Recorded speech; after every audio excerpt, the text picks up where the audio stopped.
पक्ष शरदचंद्र पवार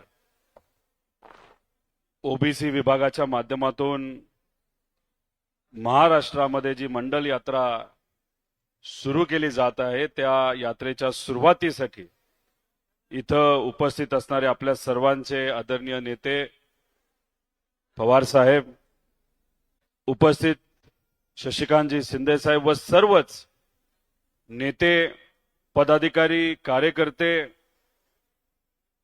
पत्रकार, उपस्थित असणारे सर्व बंधू आणि भगिनींनो, राजापूरकरांना मी अभिनंदन करतो। त्यांनी व त्यांच्या ओबीसी विभागाच्या माध्यमातून आणि या विभागाला सर्व फ्रंटल सेल व इतरही सर्व सेल, पेरेंट बॉडी या सर्वांनी पाठिंबा दिलेला अतिशय स्तुत्य असा उपक्रम तुम्ही सुरू केला, यासाठी मी तुमचे या ठिकाणी आभार व्यक्त करतो आणि अभिनंदन करतो। मी काही घोषणा देईल त्याला प्रतिसाद हा आपण सर्वांनी मोठ्या आवाजामध्ये द्यावा अशी विनंती करतो। छत्रपती शिवाजी महाराज की, आवाज मोठा पाहिजे। छत्रपती शिवाजी महाराज की, क्रांती ज्योतिबा सावित्रीबाई फुलेंचा, पुण्यश्लोक अहिल्यादेवी होळकरांचा, छत्रपती शाहू महाराज की, महामानव डॉक्टर बाबासाहेब आंबेडकरांचा, भगवान बिरसा मुंडेंचा, लोकशाहीर अण्णाभाऊ साठेंचा हा आहे आपल्या सर्वांचा विचार। शिवशाहू फुले आंबेडकरांचा विचार हा आपल्या सर्वांचा विचार आहे आणि हा विचार भक्कमपणे पुढे कोण घेऊन जात आहे ते आदरणीय पवार साहेब। त्यामुळे पवार साहेबांचा हा विचार पुढे घेऊन जात असताना आपल्या सर्वांना अतिशय ताकदीने प्रयत्न करावे लागतील, एकत्रित यावा लागेल। सर्व जाती धर्माच्या लोकांना एकत्रित घेऊन माणुसकी जपण्यासाठी आणि विचार जपण्यासाठी आपल्या सर्वांना प्रयत्न करायचे। खरं तर खूप काय बोलायचंय, पण आदरणीय पवार साहेबांचं भाषण आहे। मी आपल्या सर्वांना एवढंच सांगेन की ब्रिटिश काळामध्ये ज्या पद्धतीने आपल्या देशाला विभागलं गेलं होतं, काही राजे मंडळी असतील, काही जातींमध्ये, धर्मांमध्ये ब्रिटिश काळामध्ये वाद निर्माण केला गेला होता आणि त्या वादाचा फायदा घेऊन त्यांनी आपल्या या देशावर राज्य केलं होतं। त्याच पद्धतीने हे जे सरकार आहे भाजपच्या विचाराचं, हे समाजामध्ये वाद निर्माण करतात। हिंदू मुस्लिम, ओबीसी मराठा, आता तर मुंबईच्या इलेक्शन मध्ये मराठी विरुद्ध अमराठी असा प्रकारचा वाद यांनी मुंबईमध्ये आणि मुंबईच्या इलेक्शनसाठी आणि बिहारच्या सिलेक्शनसाठी त्या ठिकाणी निर्माण केला। फक्त अशाच पद्धतीने महाराष्ट्रात या गोष्टी केल्या जातात का? असंच नसून महाराष्ट्रामध्ये मराठा विरुद्ध ओबीसी, गुजरातमध्ये पाटीदार विरुद्ध ओबीसी, हरियाणामध्ये जाट विरुद्ध नॉन जाट, उत्तर प्रदेशमध्ये यादव विरुद्ध नॉन यादव, कर्नाटकामध्ये लिंगायत विरुद्ध इतर, अशा प्रकारे प्रत्येक राज्यामध्ये फक्त वाद निर्माण केले जातात। आणि मग त्याचा कुठे राजकीय फायदा घ्यायचा, त्याच्यावर राजकारण करायचं, राजकीय पोळी भाजायची आणि सत्तेत यायचं आणि मग त्या समाजाला, त्या लोकांना विसरून जायचं, हे काम हे भाजप आणि भाजपच्या मित्रपक्षातून प्रत्येक राज्यामध्ये त्या ठिकाणी केलं जातं। मला तुम्हा सर्वांना विचारायचंय की जाती जातीमध्ये वाद निर्माण करून, धर्माधर्मामध्ये वाद निर्माण करून आपलं घर चालणार आहे का? चालणार आहे का? आज या महाराष्ट्रातले शेतकरी बघितले, सोयाबीन शेतकऱ्यांच्या बाबतीत बोललं गेलं, एका वर्षामध्ये सोयाबीन उत्पादक शेतकऱ्याचा या महाराष्ट्रामध्ये 25,000 कोटी रुपयाचं नुकसान झालं। आता मी तुम्हा सर्वांना विचारतो, याच्यामध्ये ओबीसी शेतकरी किती, मराठा शेतकरी किती, हिंदू शेतकरी किती, इतर धर्माच्या समाजाचे शेतकरी किती, हे आपण मोजू शकतो का? नुकसान हे प्रत्येक शेतकऱ्याचं झालं. त्याच्याच बरोबर आज जर आपण बघितलं तर सर्व समाजाच्या मुला मुलींना डिग्री असून सुद्धा नोकऱ्या मिळत नाहीत. वन फिरावं लागतं. पण याच्यावर हे सरकार कधी काम करत नाही. याच्यावर कधी आपण तिथं बोलत नाही. अवकाळी पाऊस आला, शेतकऱ्याचं नुकसान झालं, मजुराचं नुकसान झालं. नुकसान जेव्हा होतं तेव्हा जातपात बघितली जाते का? त्याच्यामध्ये धर्म वगैरे बघितला जातो का? आज फक्त राजकारण कशावर होतंय तर जातीमध्ये वाद निर्माण करून आणि धर्मामध्ये वाद निर्माण करून. पण मुख्य मुद्दे जे आपल्या सर्वांचे आहेत, ज्याच्यावर आपलं घर चालणार आहे, त्याच्यावर मात्र सरकारमधून कुणीही बोलत नाही. दिवसाला 8 आत्महत्या शेतकरी करत आहेत. आता ह्याच्यामध्ये पण जायचं का आपण? ओबीसी समाजाचे किती शेतकरी, मराठा समाजाचे किती शेतकरी, मुस्लिम समाजाचे किती शेतकरी, इतर समाजाचे किती शेतकरी? अहो, युवांना आज नोकऱ्या मिळत नाहीत. आज या महाराष्ट्रामध्ये 7 युवा दररोज आत्महत्या करतायत. कुठल्या समाजाचे? अहो, सर्व समाजाचे. त्यामुळे मी आपल्या सर्वांना विनंती करू, हे जे विष या महाराष्ट्रामध्ये हे भाजपचे लोक जे पेरत आहेत, समाजामध्ये वाद निर्माण जे करत आहेत, त्याच्या विरोधात आपल्या सर्वांना उठावं लागेल, लढावं लागेल. आणि मी आपल्या सर्वांना प्रश्न करतो, या महाराष्ट्राच्या भविष्यासाठी, इथं असणाऱ्या बहुजन समाजासाठी, इथं असणाऱ्या सामान्य लोकांसाठी या लढ्यामध्ये तुम्ही लढणार आहात का? एवढा कमी आवाज करून चालणार नाही. मी सगळ्यांना विचारतो, आपण लढणार आहात का? आमच्या माता भगिनी, आज राखी पौर्णिमा आहे, त्या निमित्तानं मी आपल्या सर्वांना शुभेच्छा देतो. पण या देशामध्ये आपल्या माता भगिनींवर या महाराष्ट्रामध्ये सगळ्यात जास्त आज अत्याचार होत आहेत. सगळ्यात जास्त रेपच्या केसेस आपल्या महाराष्ट्रामध्ये, विनयभंगाच्या सगळ्यात जास्त केसेस या महाराष्ट्रामध्ये आहे. आणि जेव्हा रेप होतो, विनयभंग होतो, अपमान होतो महिलांचा, तेव्हा कुणी जात बघतं का? सर्व समाजाच्या, आणि हिंदू समाजाच्या असू द्या, मुस्लिम समाजाच्या असू द्या, ओबीसी असू द्या, मराठा असू द्या, या सर्व महिलांवर आज अत्याचार होत आहेत. पण सत्तेतले लोक याच्यावर बोलायला तयार नाही. कारण त्यांचं म्हणणं आहे, विकासापेक्षा सगळ्यात सोपं राजकारण कुठलं असेल तर जातीय तेढ निर्माण करायचं, धार्मिक तेढ निर्माण करायचं आणि त्याच्यावर राजकीय पोळी तिथं भाजायचं. पूर्वी हे हिंदूवर बोलत होते, हिंदूंना पाठिंबा द्यायचे. अहो, आम्ही सुद्धा हिंदू संस्कृती जपणारी लोक आहोत. हिंदू संस्कृती हजारो वर्षापूर्वीची संस्कृती आहे. संतांचा विचार हा आपला विचार आहे. समतेचा विचार, बंधुभावांचा विचार, सर्व समाजाला एकत्रित घेऊन ज्या पद्धतीने आपण सर्वजण वारीमध्ये चालतो, कुठलाही भेदभाव करत नाही, श्रीमंत गरीब करत नाही, जात बघत नाही, धर्म बघत नाही, कोणाकडे किती पैसा आहे तो तिथं बघत नाही. हा खऱ्या अर्थाने हिंदू संस्कृती आपल्या सर्वांची आहे. पण हे भाजपचे लोक आणि त्यांच्या संघटना सुरुवातीला हिंदू बद्दल बोलायचे, मग हळूहळू ते हिंदुत्वाकडे गेले, हळूहळू आता ते सनातनकडे जायला लागलेत, आणि हळूहळू ते कुठं जाणार आहेत तर ते मनुवादाकडे जाणार आहेत, मनुवादाकडे. आणि हे तर मनुवादाकडे गेले आणि त्यांचा प्रवास त्याच दिशेने सुरू आहे. तर जातीय वर्ण व्यवस्था जी आहे, ज्याच्यामध्ये फक्त ठराविक पद्धतीनेच आपल्याला तिथं काम करावं लागतं, आणि जातीमध्ये जे तेढ निर्माण केला गेला होता, ज्याच्या विरोधात हे सर्व महामानव लढले होते, तोच मनुवाद परत या लोकांना आपल्या या महाराष्ट्रामध्ये आणायचा आहे. म्हणजे आपल्या शेतकरी, कष्टकरी, युवा, नोकऱ्या याच्याबद्दल कुणी बोलणार नाही. कोण गरीबाला आपल्याला मदत करेल याच्याबद्दल कुणी काय बोलणार नाही. पण हळूहळू यांना फक्त जातीवादाकडे त्या ठिकाणी जायचे. थोडं बघा, जेव्हा मंडल आयोग या देशामध्ये लागू झाला होता तेव्हा अनेक लोक विचार करत होते, अरे काय करायचं, कसं करायचं. पण आदरणीय पवार साहेब या राज्याचे मुख्यमंत्री असताना पहिल्यांदा या देशामध्ये मंडल आयोग जर लागू झाला असेल तो आपल्या या महाराष्ट्रामध्ये आदरणीय पवार साहेबांनी केला. पण त्याच वेळेस हे भाजपचे लोक आहेत ना, आणि त्यांच्या संघटना यांनी मंडल आयोगाच्या विरोधात कमंडल यात्रा काढली.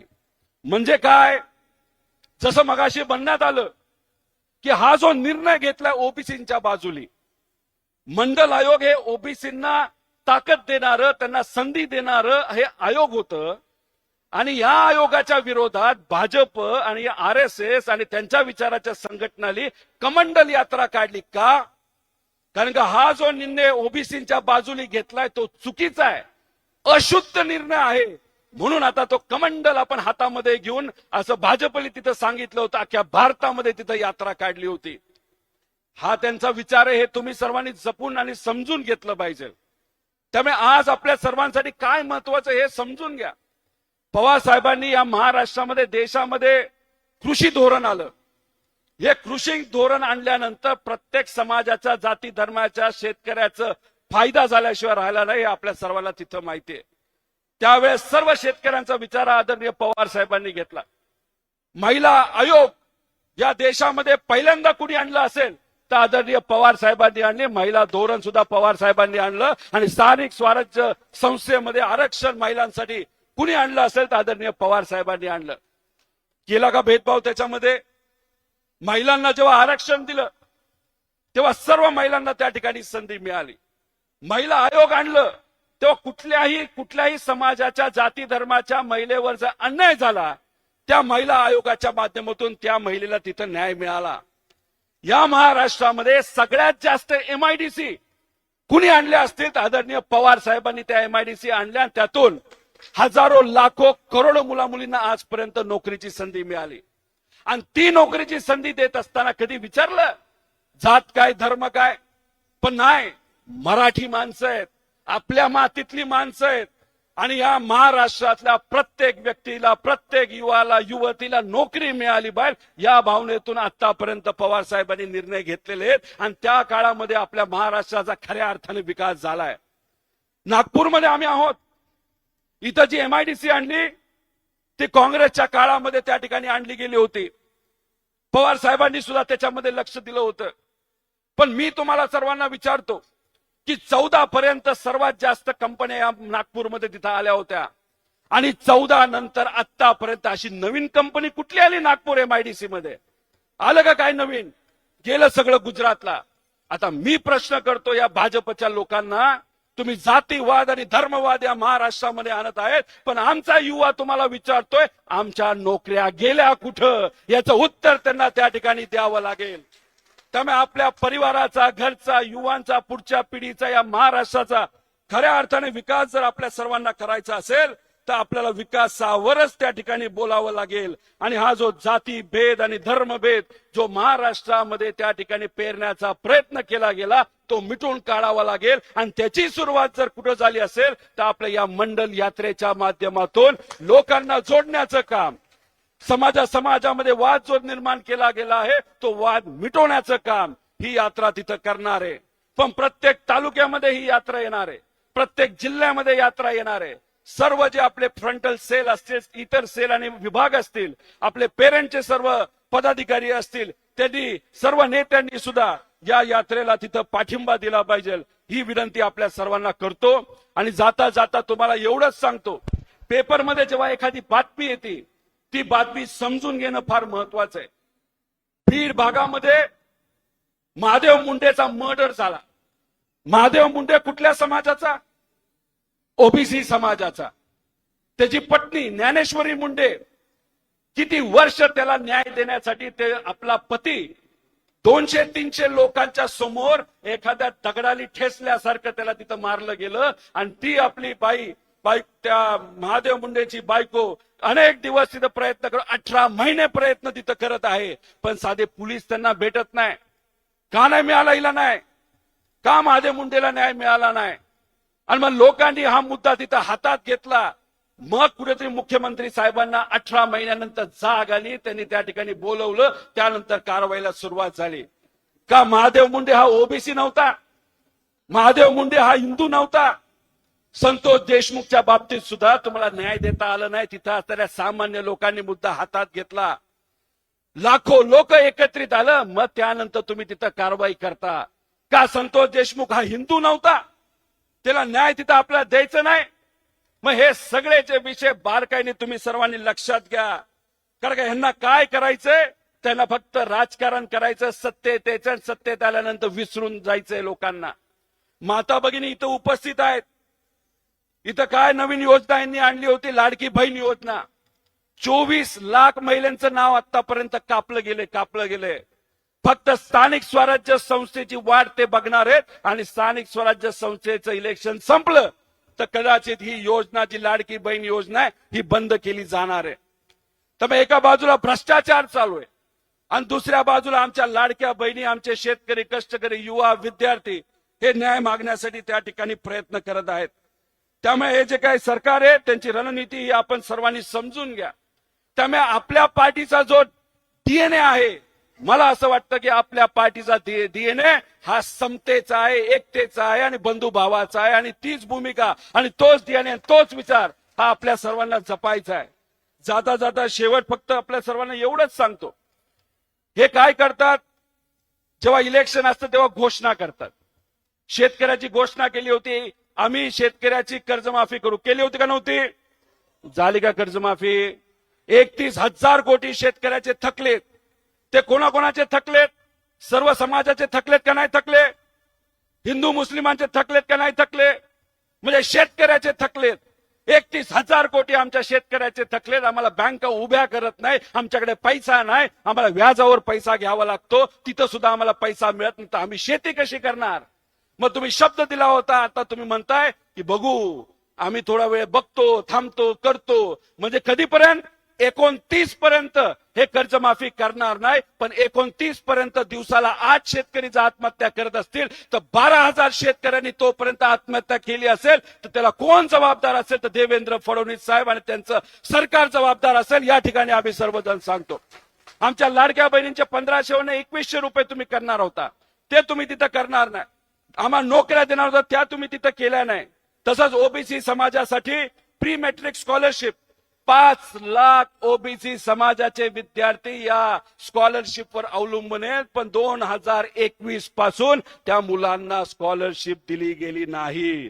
पोस्ट मॅट्रिक स्कॉलरशिप ओबीसी मुलामुलींसाठी 60,000 मुलं आणि मुली याच्यावर अवलंबून आहे. अजूनपर्यंत त्यांना त्या ठिकाणी पैसे मिळाले नाही आणि पैसे दिले नाही म्हणून संस्था त्या मुलांना डॉक्युमेंट देत नाही आणि डॉक्युमेंट न दिल्यामुळे त्यांचा पुढचा जो शिक्षणाचा प्रवास आहे त्या ठिकाणी तिथं थांबला. ओबीसी वसतिगृहाबद्दल सांगितलं, 52 वसतिगृह उभे केलेत, चालू केलेत, पण त्याला अजून सुविधा त्या ठिकाणी दिल्या गेल्या नाही.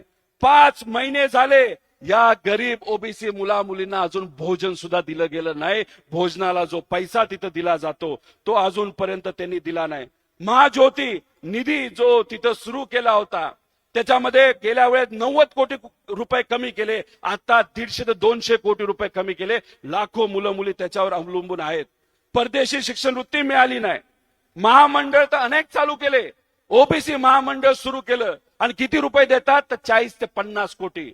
म्हणजे जर तुम्हाला 10 किलोमीटरचा रस्ता आज जर करायचा असेल तर त्याला 40 कोटी रुपये लागतात. मी तुम्हा सर्वांना विचारतो, ओबीसी समाजाच्या सर्व बंधू भगिनींना मी विचारतो, जर ओबीसी महामंडळ सुरू केलं असेल तर त्याला 50 कोटी मध्ये निधी देऊन होणार आहे का? होणार आहे का? अहो, हजारो कोटी रुपये निधी तिथं द्यावा लागेल आणि आमच्या ओबीसी मुला मुलींना तिथं संधी तुम्हाला त्या ठिकाणी द्यावा लागेल. निवडणुकीच्या आधी मोठ्या प्रमाणात महामंडळ सुरू केली, सर्व समाजाची महामंडळ सुरू केली, त्याला 1 रुपया सुद्धा निधी तिथं दिला गेला नाही. त्याच्याच बरोबर जाताना फक्त 2 मुद्दे सांगतो. राजे यशवंतराव होळकर विद्यार्थी योजना, 10,000 धनगर समाजाच्या लहान मुलं मुली हे इंग्लिश मीडियमच्या शाळेमध्ये जातात, त्यामुळे त्यांना स्कॉलरशिप ही सरकारकडनं दिली जाते. पण ह्याच्या संस्था आहेत ज्याला ही योजना मंजूर झाली, ह्या संस्था कोणाच्या आहेत? तर आज सत्तेत असणाऱ्या लोकांच्या या संस्था आहेत आणि ह्या संस्था मालक काय करतात तर मुलांचा आकडा 100चा दाखवतात, पण तिथं त्या हॉस्टेलमध्ये मुलं किती असतात? तर 10 असतील. तर आज सत्तेतले लोक या धनगर समाजाच्या मुला मुलींच्या स्कॉलरशिप 90 मुलांची स्कॉलरशिप पैसा खातायत, करप्शन करतायत आणि 90 मुलांची स्कॉलरशिप ही घरी घेत आहेत. म्हणजे 90% पैसा धनगर समाजाच्या मुला मुलींच्या शिक्षणासाठी जो होता तो त्या ठिकाणी कुठेतरी दुसरीकडे नेला जातोय, नाही तर घरी नेला जातोय. त्याच्याच बरोबर 1000 कोटी रुपये हे धनगर समाजासाठी दिले जाणार होते, त्यातला एक सुद्धा निधी तिथं आला नाही. त्यामुळे कृपा करून आपल्या सर्वांना विनंती करतो, आपल्या परिवारासाठी काय महत्वाचं आहे, आपल्या महाराष्ट्राच्या भवितव्यासाठी काय महत्वाचं आहे, शिवशाहू फुले आंबेडकरांचा विचार काय आणि ती जपण्याची आज जरूरत काय, ही मात्र या ठिकाणी जाण आपण सर्वांनी ठेवावी. आपण मोठ्या संख्येने इथं आलात, पाऊस असून आणि सण असून सुद्धा आज राखी पौर्णिमा असून सुद्धा तुम्ही वेळात वेळ काढून एवढ्या मोठ्या संख्येने आलात, त्यासाठी मी मनापासून आपल्या सर्वांचे आभार व्यक्त करतो. त्याच्याचबरोबर आज आदिवासी दिनानिमित्त सुद्धा शुभेच्छा देतो. थांबतो. जय हिंद, जय महाराष्ट्र, रामकृष्ण हरी.